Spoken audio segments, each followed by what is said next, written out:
naghahanap ng psychic si tatay? Ako gusto ko rin makipag-usap sa psychic. Ay, Para makontak si Jessica. naku, sakto-sakto yan. May kakilala ko. Nay, hindi natin didang si Joel may nirefer. Ay, amazing naman to si Joel, no? Maraming koneksyones, may sagot sa lahat. All around. Nay, pwede po ba tayo makipag-usap sa isang psychic? Hindi ko kailangan ng psychic. Nagpapaniwala kayo dyan kay Didang. Walang kumukulam sa akin.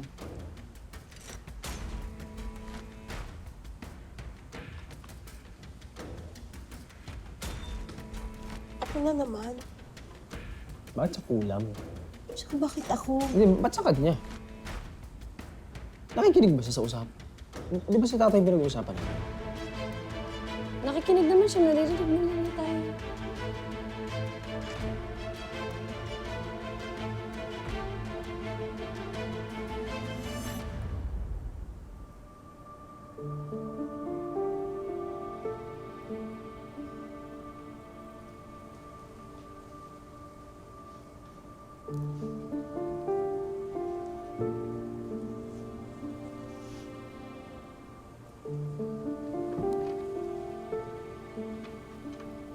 Nay?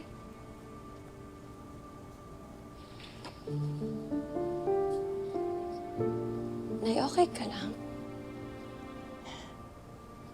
Bakit mo naman naitanong yan? Kasi napapansin po namin parang may iba po sa inyo. These past few days kasi nakikita namin na paiba-iba ang mood niyo. Nagiging makakalimutin din po kayo.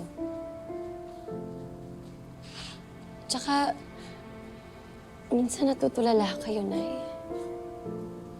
Basta may iba po sa inyo eh. Kahit sa pagkain, parang wala ka. Hindi ako okay, anak. Nakukonsensya ako dahil nagsisinungaling tayo at may nililihim tayo kay Colleen. Siguro nga, hirap pa rin akong tanggapin na ando na naman si Manuel kay Hazel.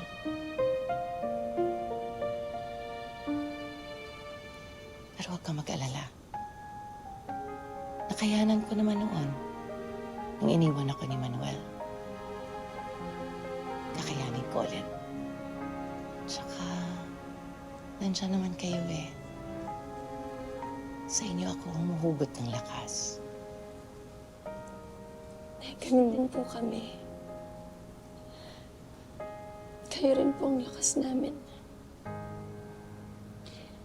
Hindi kami magiging ganito katibay kung hindi po dahil sa inyo, Nay.